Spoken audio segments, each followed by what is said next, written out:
Réveille ton bise, tin tin tin. Réveille ton bise. Hello et bienvenue sur le podcast Réveille ton bise. Je suis Justine, mentor podcast et business.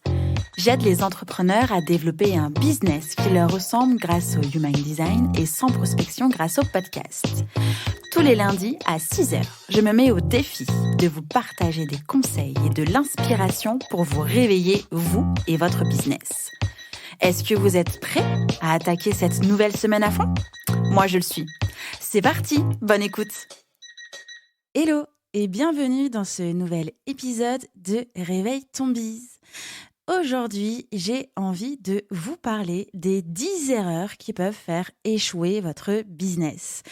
Évidemment, je n'ai pas pondu ces erreurs par hasard, en tout cas les 10 exemples que je vais vous citer par hasard, puisque ce sont quand même des erreurs par lesquelles moi-même je suis passée. Alors, si vous souhaitez que l'amour entre vous et votre bise dure plus de 3 ans, je vous recommande vivement d'écouter attentivement cet épisode de podcast. J'espère que vous êtes ready parce que on y va. Commençons par la première erreur à éviter. Je n'ai pas trouvé de petit nom en dehors de ne pas être focus, penser qu'on peut tout entreprendre en même temps et surtout tout développer rapidement et tout réussir. En gros, quand on lance notre bise, on a tendance à penser qu'on peut développer énormément de choses à la fois. C'est un peu le revers de la médaille de cet aspect de liberté, de pouvoir tout faire quand on veut, où on veut. Et du coup, on pense qu'on peut développer plusieurs projets en même temps. Je sais, c'est trop cool d'avoir plein de projets, d'être hyper curieux, curieuse, d'oser plein de choses. Mais le problème, c'est qu'on peut vite perdre de vue notre premier objectif. Donc, qui dit plusieurs projets à réaliser, dit moins de temps à consacrer à chacun de ces projets. Logique. Demandez-vous si vous avez assez de compétences, d'énergie et d'organisation pour réaliser tous ces projets. Alors, je pense que vous allez me répondre oui, évidemment. Mais vraiment, croyez-moi, à partir d'un certain moment, il est possible que vous puissiez vous sentir submergé par cette multitude de tâches et finalement ne plus avancer.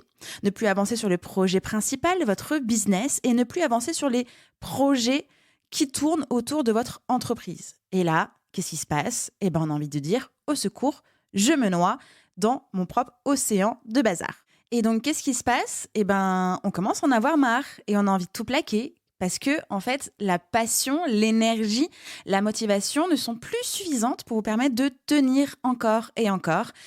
Et du coup, on se demande, est-ce que je repars à zéro ? Est-ce que je plaque tout ? Est-ce que je dis bye-bye aux responsabilités ? Est-ce que je m'en vais ? Est-ce que je retourne au salariat ? Bref, plein de questions qui vous empêchent, en fait, de faire le bon choix, c'est-à-dire vous reconcentrer vers l'essentiel, vers le pourquoi vous avez au départ lancé votre projet. Mon conseil, c'est donc de mettre des barrières à votre imagination débordante. Soyez focus dans un seul projet qui vous passionne et mettez-y corps et âme. On ne fait pas les choses à moitié ici, je vous le rappelle.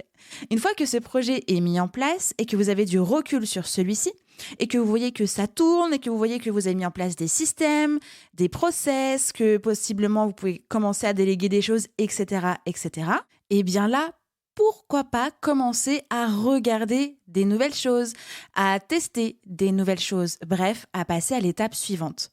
Mais surtout, ne vous éloignez pas de ce projet initial. Trouvez des idées transversales pour développer votre entreprise, pour offrir de nouveaux services, pourquoi pas, ou produits à votre audience, etc., etc. Gérer plusieurs projets à la fois nécessite 2 fois plus d'organisation, mais qui dit nouveauté dit enthousiasme, et ça, je le sais bien. Je vous ai dit au tout début de cet épisode que ces erreurs sont tirées globalement de mon propre parcours entrepreneurial.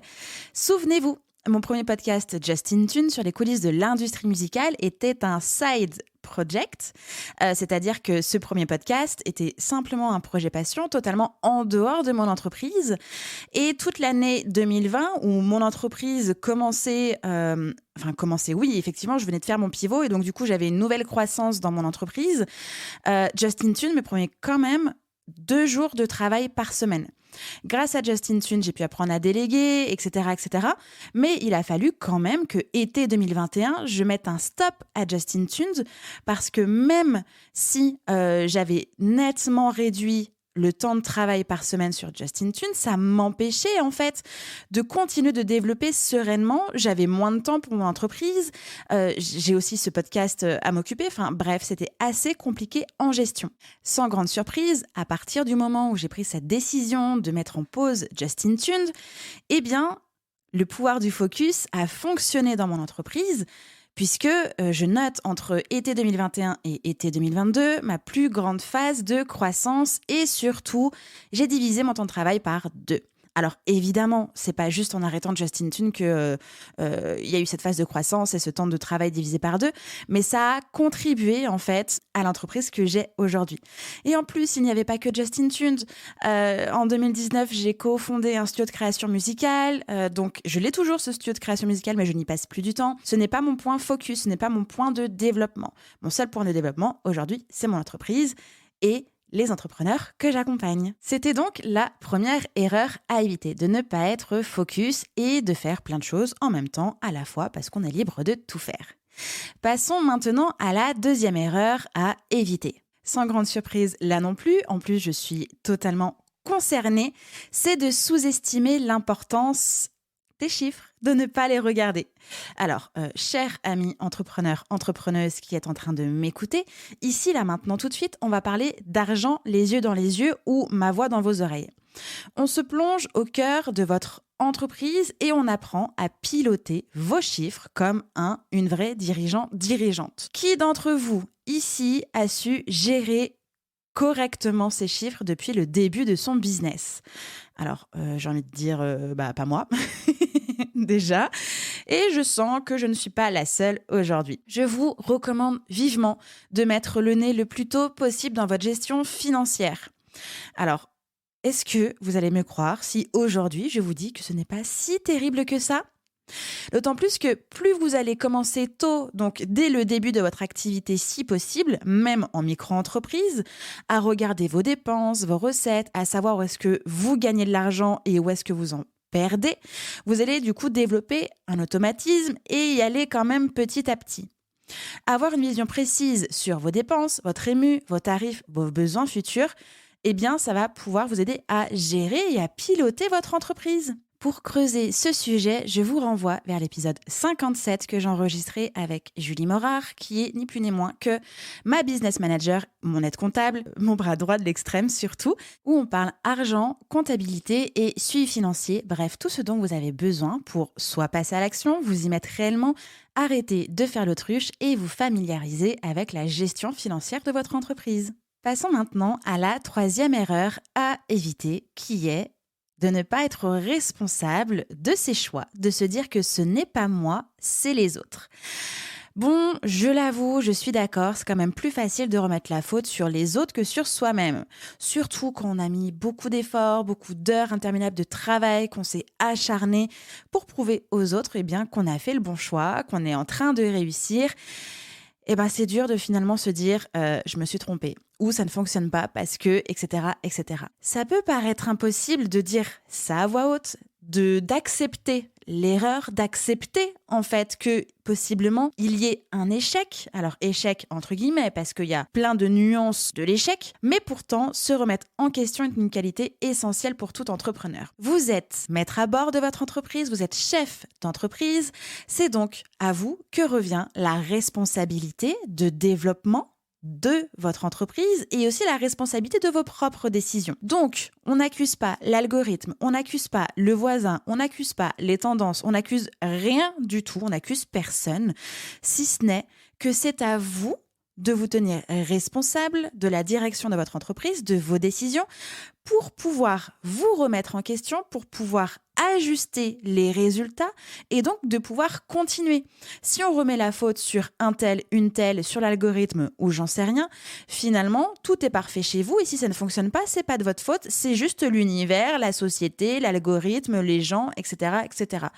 Non. En prenant conscience que vous avez pris cette décision pour telle et telle raison, selon vous, vous voulez essayer, etc., c'est la seule solution qui va vous permettre en fait d'ajuster, d'adapter, de changer, d'analyser et donc de pouvoir continuer dans votre entreprise même s'il y a un changement de direction. Donc, vous êtes responsable et surtout, ce n'est pas une honte de remettre en cause votre entreprise, votre business. Ça arrive, même au meilleur, évidemment, de faire des mauvais choix, de collaborer avec les mauvaises personnes. Mais maintenant, on fait un pacte tout de suite. Prenez votre courage à deux mains, assumez et allez de l'avant. C'est simple finalement, non ? Sortez de ce truc de « c'est pas moi, c'est les autres ». C'est vous, point. La 4e erreur, et pas la moindre, je crois que nous en sommes tous et toutes victimes quelque part à un moment donné, c'est de regarder ce qu'il se passe ailleurs, de regarder ce qu'il se passe dans les autres business. Sauf que voyez-vous, là déjà j'ai fait une erreur.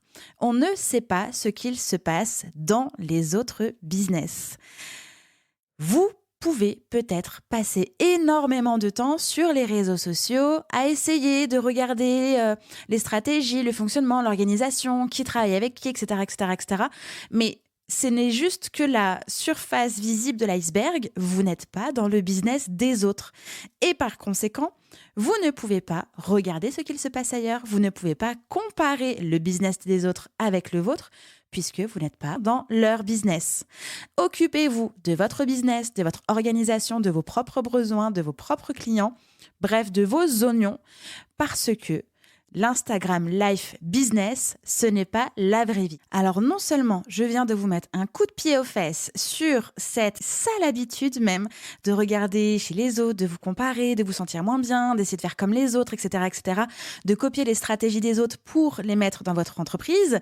Donc déjà, stop, basta, on arrête. Faites selon vous, avec vos envies, vos besoins, vos clients, votre vision, etc., etc. Mais surtout, je viens aussi de vous permettre de limiter votre temps d'écran par 2. Effectivement, comme maintenant vous allez regarder uniquement ce qui vous intéresse pour avoir de la valeur, pour apprendre, pour réseauter, etc., etc., et que vous n'allez plus passer votre temps sur les Reels, sur Instagram, à observer, à noter, à vous comparer, etc., eh bien, vous allez diviser votre temps d'écran par 2. Ne me remerciez pas, c'est cadeau, c'est moi qui offre. Moi aussi, j'ai eu beaucoup de temps passé à regarder ce qu'il se passe chez les autres, à me comparer, à me sentir mal, à me perdre en cours de route, à plus savoir ce que je voulais, pourquoi est-ce que j'avais mis ça en place, parce que finalement ça se fait pas, machin a mis ça en place, peut-être qu'il faudrait que je fasse pareil, etc., etc.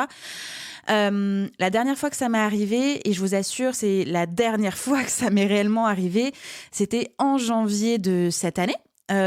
Au moment de mon lancement de la première session en 2022, MOVA, où en fait, en cours de route, en cours de stratégie de lancement, de ma propre stratégie de lancement, avec ce que j'avais envie de faire, etc., eh bien, je me suis arrêtée en cours de route parce que je me suis dit, mais mince, j'ai pas fait ci, un tel fait ça, il faut vite que je mette ça en place. Et finalement, ça a été la cata parce que en plein milieu d'un lancement, j'ai arrêté de suivre mon plan. J'ai simplement suivi ce qu'il se faisait.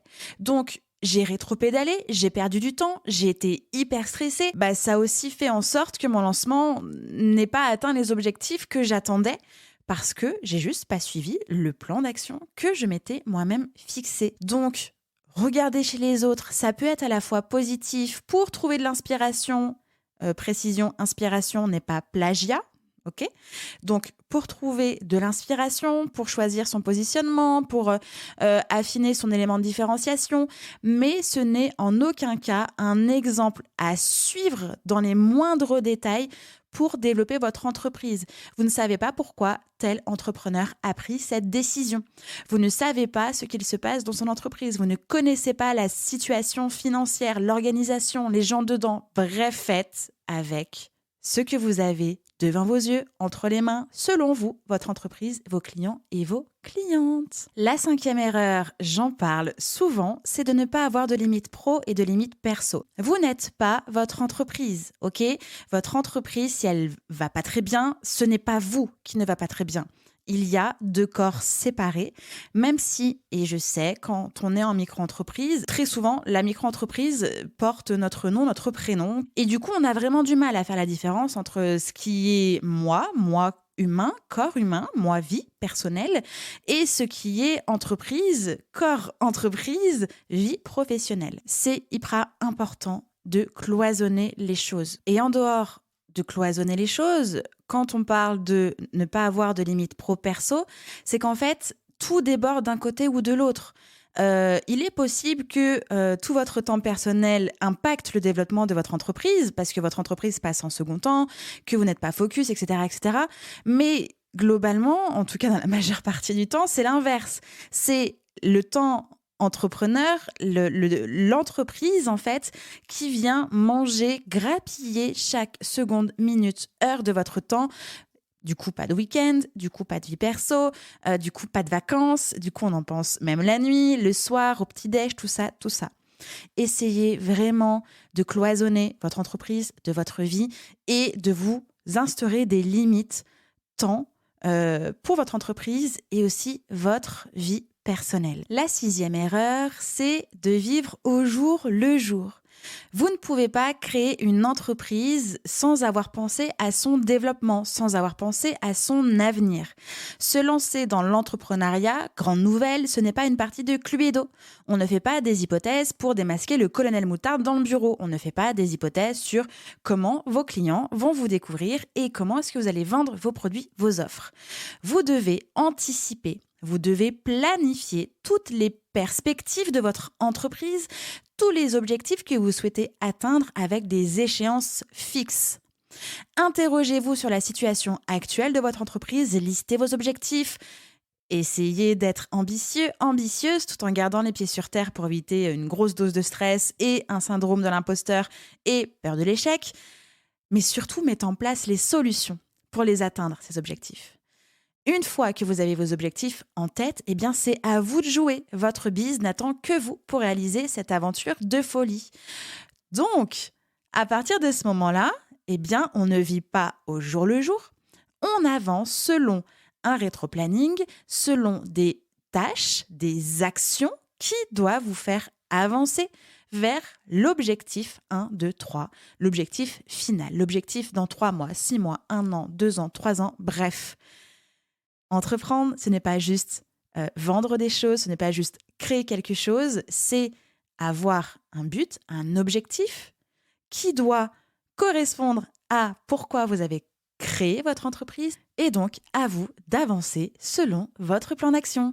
La 7e erreur, c'est de penser que vous devez et vous pouvez tout faire tout seul, toute seule. C'est faux, ce n'est pas parce que c'est écrit solopreneur que vous êtes solo tout le temps dans votre business. C'est hyper important de vous entourer de personnes qui vous comprennent, qui vous ressemblent, alors non pas pour rester dans les mêmes cases, mais surtout pour pouvoir discuter des difficultés que vous pouvez rencontrer, de vos nouvelles idées, bref, de votre entreprise. Donc, vous n'êtes déjà pas tout seul, toute seule si vous trouvez des business potes. Ensuite, vous ne pouvez pas tout faire tout seul et toute seule. Vous n'avez pas toutes les compétences, toute l'expertise nécessaire pour pouvoir tout faire. À partir d'un moment, ça va être nécessaire, alors aussi bien pour votre temps et votre organisation, de déléguer certaines choses, mais aussi pour pouvoir mener votre entreprise un peu plus loin vers des choses que vous ne maîtrisez pas totalement. Donc, arrêtez de penser que vous devez tout faire tout le temps, tout seul, toute seule, et surtout que vous pouvez tout faire tout le temps, toute seule, tout seul. La 8e erreur, je l'aime autant que je la déteste. J'aime vous la dire aujourd'hui, mais je la déteste parce qu'on peut la rencontrer assez facilement. C'est aussi bien avoir peur d'échouer, mais aussi avoir peur de réussir. Et ce qui, en fait, entraîne la conséquence d'une possible paralysie dans son entreprise au niveau des prises de décision.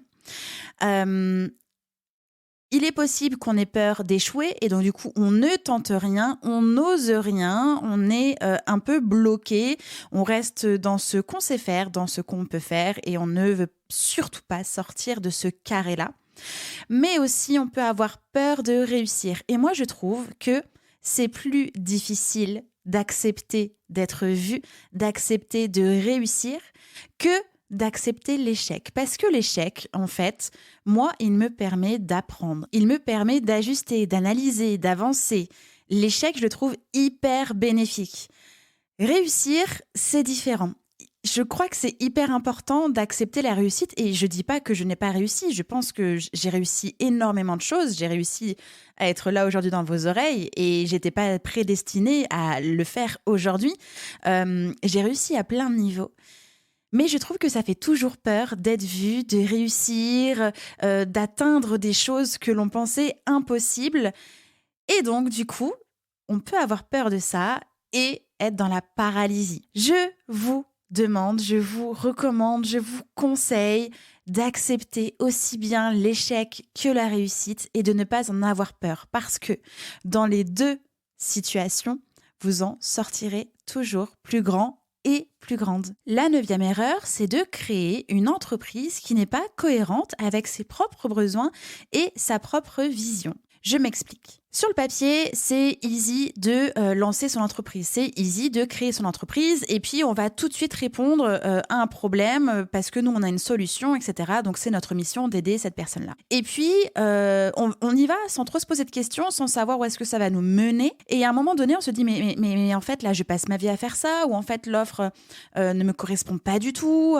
Je me retrouve pas là-dedans. Le tarif n'est pas à sa juste valeur selon moi, etc. Et en fait, on se retrouve avec un business qui n'est pas cohérent avec ses propres besoins et sa propre vision. Créer une entreprise avec un business model qui va vous permettre de vivre la vie que vous voulez vivre. La façon dont fonctionne votre entreprise doit vous permettre de vivre la vie que vous voulez, de soutenir la vie que vous voulez vivre et d'atteindre votre vision.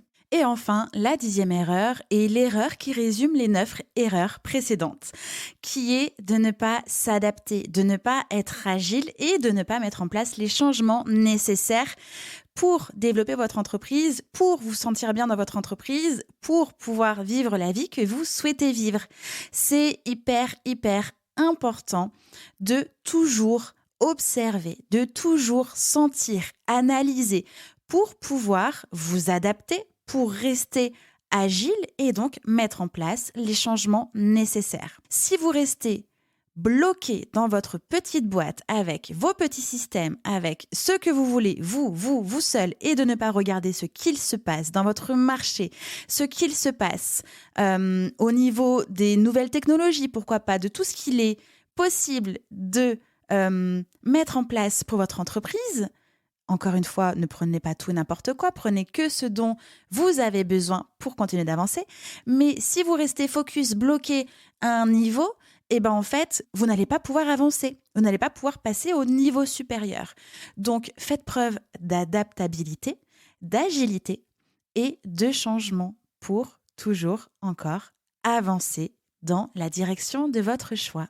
Et voilà, c'était les 10 erreurs principales à éviter qui peuvent faire échouer votre business. Bien évidemment, il pourrait y en avoir 1 500 000 erreurs. D'ailleurs, si vous avez d'autres erreurs à nous partager, n'hésitez pas à me les envoyer directement par mail sur hello@justinarma.com afin de pouvoir ajuster cet épisode de podcast et de partager aussi vos propres erreurs à d'autres personnes dont vous allez pouvoir aider. J'espère que cet épisode vous a plu, j'espère que vous allez du coup éviter ces erreurs-là, que grâce à ça, j'ai pu vous faire gagner du temps. Si vous sentez le besoin de faire un point sur votre business, vous pouvez réserver 30 minutes avec moi en visio ou par téléphone afin de faire un café.business. Le lien de réservation est en description de cet épisode. Sinon, je vous remercie pour votre écoute. Je vous souhaite une belle journée, une belle semaine et on se retrouve la semaine prochaine. Ciao, ciao! J'espère que cet épisode vous a plu. N'hésitez pas à partager le podcast à une personne qui veut aussi se réveiller avec vous. Retrouvez l'ensemble des informations et des liens en description de l'épisode ainsi que sur le site internet www.justinarma.com. Si vous avez des idées, des suggestions ou si vous avez juste aimé cet épisode et que vous voulez me le dire, direction Apple Podcast pour laisser un commentaire et des petites étoiles. Vous pouvez aussi me laisser des petits mots sur Instagram au nom de Justine-Arma avec 2 A ou par mail à l'adresse hello@justinarma.com. N'oubliez pas de vous abonner à Réveille ton bise sur votre plateforme d'écoute préférée pour ne pas louper votre réveil. On se retrouve lundi prochain, 6h, pour un nouvel épisode. Bonne semaine. Ciao!